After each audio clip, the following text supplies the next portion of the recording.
l'avenir des bouchons lyonnais, elle doit passer par des petites structures, comme chez moi, c'est-à-dire vraiment l'établissement où le patron est omniprésent avec un, deux ou trois employés, pas plus.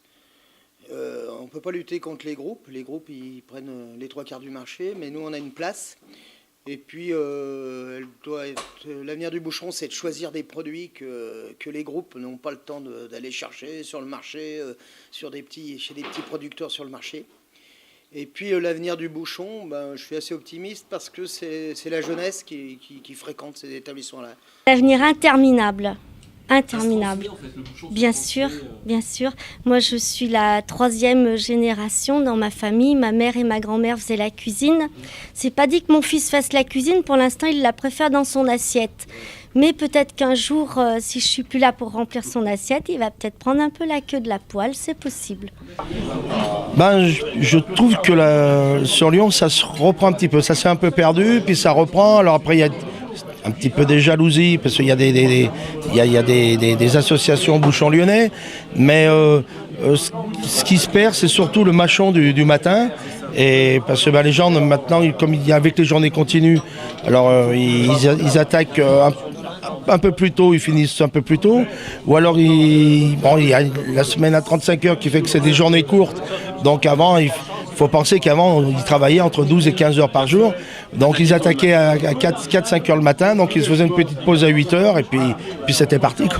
L'avenir est plutôt bon, je veux dire, parce que on n'arrête pas de parler des bouchons lyonnais. À l'époque, il y avait les authentiques bouchons lyonnais. Maintenant, il y a une autre ancienne qui arrive. Donc apparemment, il y a un joli business qui arrive autour des bouchons lyonnais. Voilà. Ouais.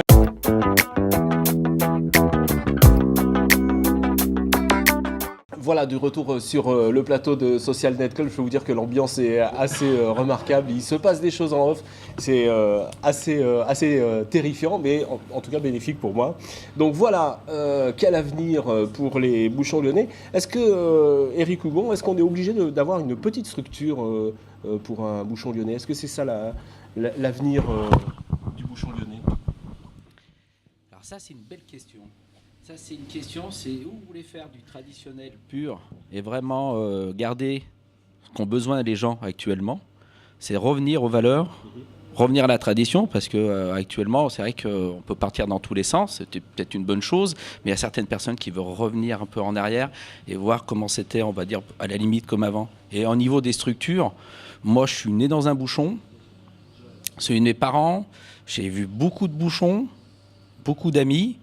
Et il est vrai que ça a toujours été de petites structures parce que ça restera normalement une entreprise familiale. Alors je suis en plein dedans, certes, pour ça, mais... Oui, alors l'historien qui parle. C'est le côté conservatoire. Les bouchons sont des conservatoires d'un certain type de nourriture. Donc à partir du moment où vous amenez ça à un niveau industriel, vous ne pouvez plus arriver. Enfin, j'exagère en disant industriel, mais... Donc je pense que la petite structure est inhérente au sens du bouchon. À taille humaine. C'est ça. Max ? Je ne peux pas dire le contraire puisque la structure est plutôt petite à la maison. Et puis dans l'idée de la maman qui cuisine, c'est vrai qu'elle ne peut pas non plus toute seule faire des 100 ou des 150 couverts. Après, il y a la cuisine de bouchon peut quand même s'adapter à des structures qui, sans être des grandes brasseries, on peut quand même faire du bouchon dans des structures de 60 couverts. C'est quoi voilà. d'ailleurs la taille idéale pour vous C'est celle-ci. Ouais. Non, je pense qu'il n'y a pas de taille en fait. Moi je pense surtout qu'un bouchon il correspond à la personne qui le tient.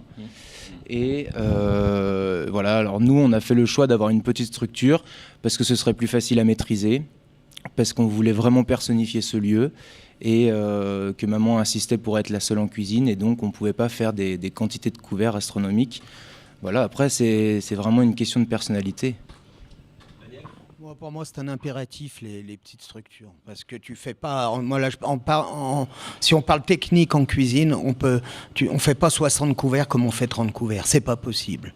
Et puis l'ambiance d'un restaurant où il y a 30 places n'est pas l'ambiance d'un restaurant où il y a 60 places. Donc après, chacun fait comme il veut, hein, mais moi, vraiment, je suis ferme là-dessus. On doit vraiment impérativement rester dans des petites structures. Le patron, il peut pas amuser la galerie, il peut pas amuser 60 personnes. Il peut amuser 30 personnes, il peut être convivial avec 30 personnes. On peut pas... non. Après, c'est plus du tout le même contact. Joseph Viola. Moi, j'ai un avis différent. Oui. Je le comprends, hein, les avis que j'ai entendus. Mais je dirais surtout, je veux bien faire de la cuisine dans un bouchon. Je veux bien aller chercher les pissenlits le matin à 5 h du matin. Je veux bien faire de l'estoufade de bœuf, de la queue de bœuf ou autre. Il faut quand même des mains. Et s'il n'y a pas de mains, ben, il n'y a pas de nourriture qui sort. Alors certes, s'il y a une structure un restaurant qui contient 25 personnes, c'est faisable. Au-delà, ça devient un peu compliqué. Alors aujourd'hui, il y a quand même des bouchons qui ont des salles qui sont au-dessus de 25 personnes, mais la structure ne grandit pas. Alors là, je dis, il faut se poser des questions. Il faut quand même rester dans une certaine logique. Petite structure, donc peu de couverts, 1 à 2 personnes en cuisine, je le conçois totalement. Mais après, si dans la cuisine, il y a 2 personnes et vous faites 80 couverts, là, je dis, moi, je ne sais pas faire. Non, mais ça n'a rien à voir. Là. Si, ce que je veux dire par là, c'est que il y a quand même une chose qui est principale, c'est la qualité. Mais on ne peut pas faire de qualité si vous n'avez pas des mains. Hein. Oui, enfin, je vous dis sincèrement, je ne suis pas capable, moi, de faire 40 couverts seul. Je ne suis pas capable. Et pourtant, je suis professionnel. Oui. Non, mais là, on est vraiment là, Joseph Viola nous parle vraiment de la technique en cuisine. Je le rejoins complètement. Hein. Mais après, ce que je dis dans une petite structure, c'est qu'un patron ou une patronne, elle a une autre implication dans un bouchon, dans la convivialité. Et si tu brasses beaucoup de monde, c'est pas possible. Hein, on ne peut pas accueillir 50, 60 personnes comme on accueille 20 ou 30 personnes. C'est une autre ambiance. Mais après, c'est un choix. Hein. Chacun fait comme il veut. On n'est pas chez les communistes, là. Vous voyez ce que je veux dire? On va quand même faire un peu ce qu'on veut. Mais si on veut avoir l'approche de faire découvrir des vins, parce que tout à l'heure on parlait du vin Beaujolais Côtes-du-Rhône, mais si tu peux vendre du Languedoc. Moi, je vends beaucoup de Languedoc parce qu'après c'est une histoire d'homme aussi. Tu vends des vins de chez machin. Ouais, mais avant de vendre des appellations, on vend des vins de chez Pierre, de chez Paul, de chez Jacques. Et il faut avoir le temps aussi d'expliquer ça aux clients. Et moi, je sais que personnellement, quand ils viennent chez moi, Daniel, qu'est-ce que tu nous proposes? À la limite, je peux leur mettre un Languedoc, un Beaujolais, un Côtes-du-Rhône, ils s'en foutent. Mais parce qu'ils me font confiance, parce qu'ils ont vu ma tronche, parce que je leur ai dit, bah tiens, j'en ai bu 1 litre hier soir, tu peux en boire, je suis en pleine forme. C'est ça l'histoire du bouchon. Bah ouais, c'est ça. Non, je ne veux pas rajouter. C'est vrai qu'on a chacun notre point de vue, et ce qui est normal. Maintenant, ça ne m'empêche pas de faire de la cuisine de bouchon. Hein. Bien sûr. Eric ?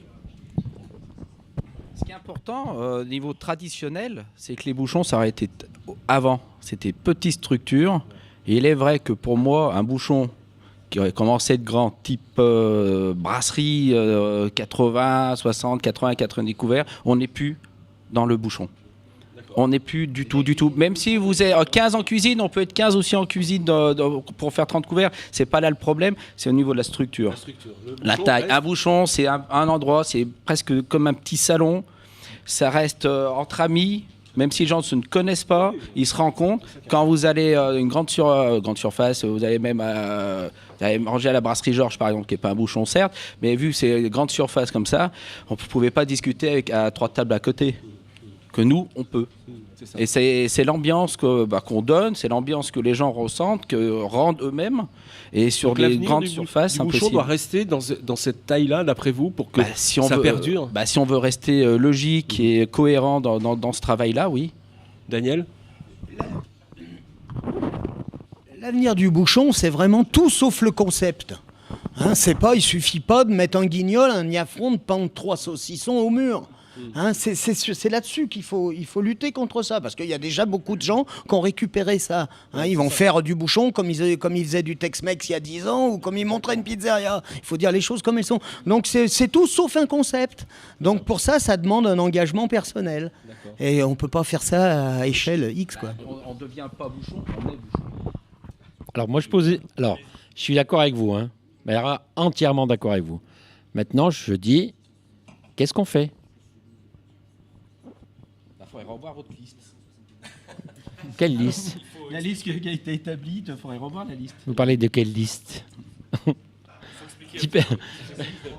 Voilà, juste pour vous dire qu'il y a des associations qui conservent l'appellation, on va dire, bouchon lyonnais. Il y a 2 associations et voilà, on en discute. Alors, qui voulait avoir la parole? Max. Avant de rentrer dans le débat des bouchons, il y a quelque chose que tu as dit, Eric, c'est cette histoire de petite salle à manger qui correspond aux bouchons. Et aussi bien chez toi que chez moi, c'est des petites salles à manger, mais aussi bien chez Yves que chez Joseph, c'est 2 petites salles à manger. On n'a jamais vu un bouchon, même les bouchons qui sont un peu plus grands, ça n'a jamais été des grandes pièces comme tu vas retrouver à la Georges ou chez le Père Paul à l'Est. Voilà. Et pour l'instant.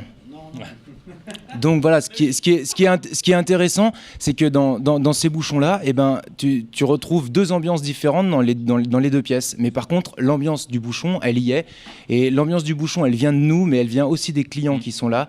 Et c'est beaucoup la clientèle qui nous donne cette envie d'aller dans leur sens. Et on ne pourrait pas créer l'ambiance du bouchon si on n'avait pas le client qui nous diffusait cette envie. Que des végétaliens, par exemple.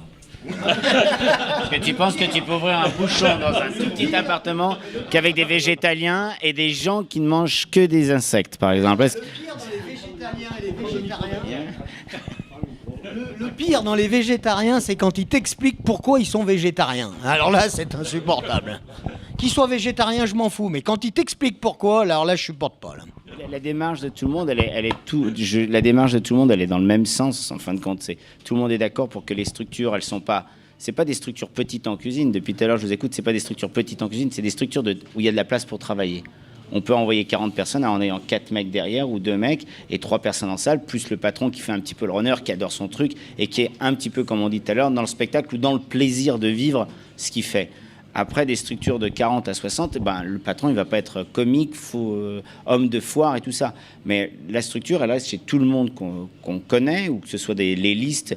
C'est toujours des petites pièces, que ce soit chez Joseph ou chez vous. C'est toujours des petites pièces ou des petits compartiments. Mais je pense que c'est la cuisine qui compte avant tout. C'est au moins qu'il y ait une homogénéité, que les gens qui font des vrais produits. Voilà, ça reste ça. Ouais. Une autre expérience de restaurant. Là, en ce moment, j'ai un restaurant, c'est un bouchon, mais j'ai fait une autre forme de restauration avant où j'avais 30 places et j'ai doublé ma salle, je suis passé à 60. Je n'ai jamais pu refaire le travail que je faisais quand je faisais 30 couverts, quand je faisais 60. Et à l'époque, je faisais de la gastro. Et j'ai jamais, au niveau qualitatif, pu doubler. Alors, c'est peut-être parce que je suis pas assez bon, ou j'y suis pas arrivé, j'en sais rien. Mais j'ai jamais pu refaire le travail que je faisais de 30 à 60 couverts. Ça, c'est important aussi. L'avenir des bouchons, c'est aussi la transmission, on le disait. Donc, l'historien que vous êtes, Gérald, le bouchon se transmet. Il faut avoir, une particularité pour reprendre un bouchon. Je crois que c'est la mentalité d'abord. Mais si on regarde l'origine des bouchons, les tout premiers bouchons étaient des enseignes porte-pots, des choses comme ça. C'était le cas chez Hugon, par exemple. Hugon, en 1937, on vient, on achète, on vient avec sa gamelle. Rue des Marronniers aussi, la Mergence, c'était la même chose. On vient avec sa gamelle, on se fait remplir la gamelle, puis on repart manger chez soi. Donc c'était ça l'origine. Alors après... L'avenir, d'après vous ? Non, l'avenir, moi je le vois tout simple, tel qu'il est aujourd'hui, avec des petites structures. Alors, le sujet qui vient d'être abordé était très intéressant parce que je me posais la question, est-ce qu'il y a un ratio pour une cuisinière, pour un patron dans la salle, un ratio de clients de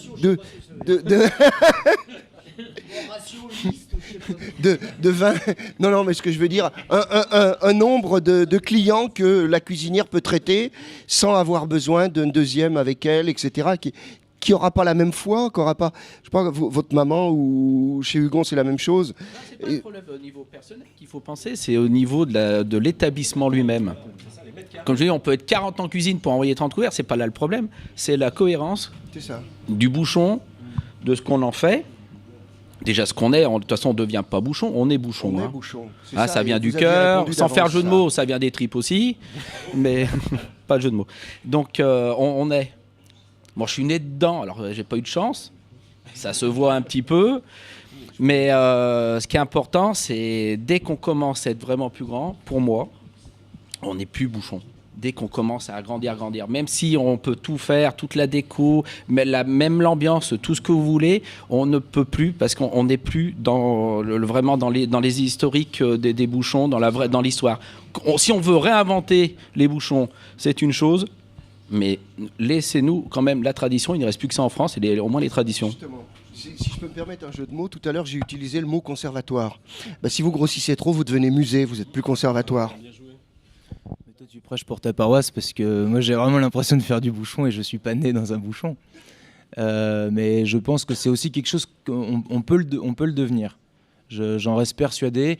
Il y a des gens qui ont créé des bouchons à 40 ans et qui ont des bouchons exceptionnels.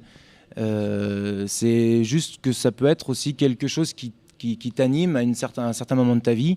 Je sais que c'est le cas de maman. Et moi j'ai suivi et voilà, j'ai pris le virus, mais par contre je peux pas te dire que je suis né dans un bouchon. Par contre j'ai plutôt envie de me dire que j'ai bien pris le truc et que oui parce que non mais il y a le système de transmission, de toute façon c'est évident. Ce qui est sûr, c'est que je trouve qu'on personnifie tellement nos affaires qu'on ne pourrait presque jamais les vendre parce que de toute façon, ce que la clientèle aime chez nous, ils ne vont jamais la retrouver sur celui qui aura récupéré, racheté notre affaire, quoi. Oui, pour revenir au niveau du bouchon, il y a la restauration, c'est certain, mais il y a le patron, et je suis désolé, c'est quelque chose d'incontournable. Et ce que vont venir chercher à l'extérieur les personnes, c'est à la fois la cuisine, le vin et l'ambiance qu'ils ne trouvent pas ailleurs. Et ça, il faut que ça perdure. Alors après la taille, je ne suis pas compétent pour répondre, mais moi je sais que je me retrouve bien dans un bouchon à taille que j'appelle humaine, et ça peut être 30, 60, si c'est divisé en 2 salles, ok, mais il faut qu'il y ait un patron qui soit présent, et c'est ça qui fait la personne, pour moi. Moi je voulais dire que je suis bien content d'être venu sur ce plateau, parce que je vois 2 très jeunes patrons de bouchons, là, très motivés. Donc ça me rend assez optimiste pour les bouchons lyonnais. Oui, mais je crois que véritablement le bouchon, il y a un rapport humain entre ce qu'on peut appeler le client, mais j'aime pas ce terme client, c'est avant tout l'habitué, c'est celui qui aime. Pourquoi est-ce qu'on va dans tel bouchon ou dans tel autre? C'est pour y découvrir une ambiance, c'est pour y découvrir une relation humaine. Et vous, les restaurateurs, vous avez de toute façon, vous le savez très bien, la prise de température pour vous, c'est de savoir si jamais, donc chez vous, ceux qui portent le bavoir, dans d'autres, ceux qui ont leur ronde serviette à l'intérieur des casiers. Ça, c'est ce rapport incroyable à Lyon, et on ne le rencontre pas dans d'autres villes, c'est ce rapport du patron ou de la patronne avec ses clients, mais qui sont des amis. Et également, quand vous ouvrez votre restaurant à d'autres personnes qui viennent de l'étranger ou autres, ils vont revenir chez vous ou ils vont garder un souvenir par cette relation qu'ils auront avec vous, avec le personnel qui est autour de vous en salle. Et ça, c'est indéniablement la qualité du bouchon. Voilà, ça, je pense que qu'il soit grand, qu'il soit petit, c'est avant tout le bouchon. Voilà. La qualité du bouchon, mesdames, messieurs. Voilà, comme vous le voyez, le bouchon a de l'avenir, en tout cas à Lyon, et j'espère que ça restera à Lyon d'ailleurs. Voilà, j'espère qu'on vous a fait découvrir, et en tout cas on a fait un tour d'horizon des bouchons lyonnais. On pourrait en faire 10 émissions comme ça, Frédéric Vialet, mais bon, on n'en a qu'une pour l'instant.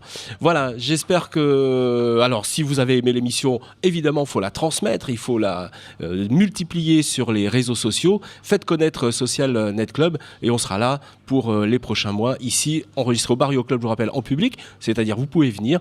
Voilà, j'étais très heureux de vous accueillir sur le plateau, messieurs, voilà, et j'espère qu'on aura des dames le prochain coup. Voilà, un grand merci donc à toute l'équipe du Barrio Club qui nous accueille ici. Merci également à Denis Fabien, il y avait aussi David et Juliette. Voilà, et bien à la prochaine fois, merci, au revoir.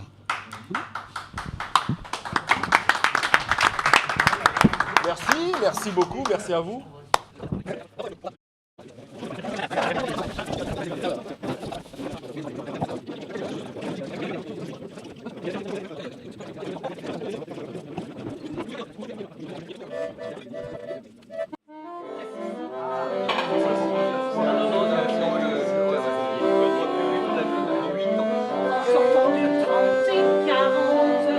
Je ne possédais pas un radis de l'héritage de ma tante, une autre que moi je vais te faire sauter la cervelle, je cuisinais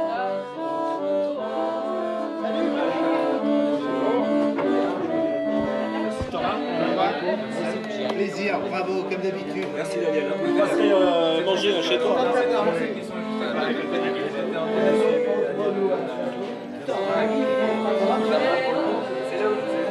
Moi je m'en fais pas. Ces petites qui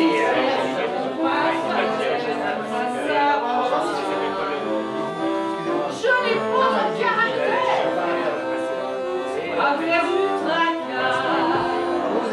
Voyez-moi sur terre, jamais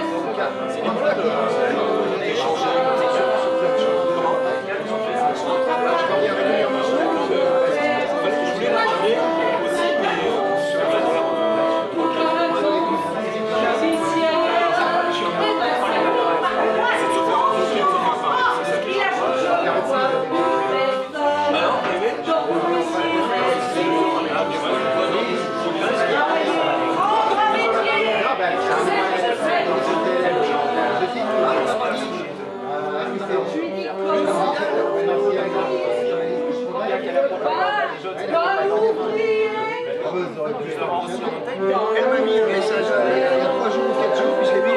Moi je m'en fais pas. Ces petites misères sont pas. J'adore la On l'avait déjà fait ensemble. Avec Daniel Félix. Je n'ai pas un caractère à faire du tracas.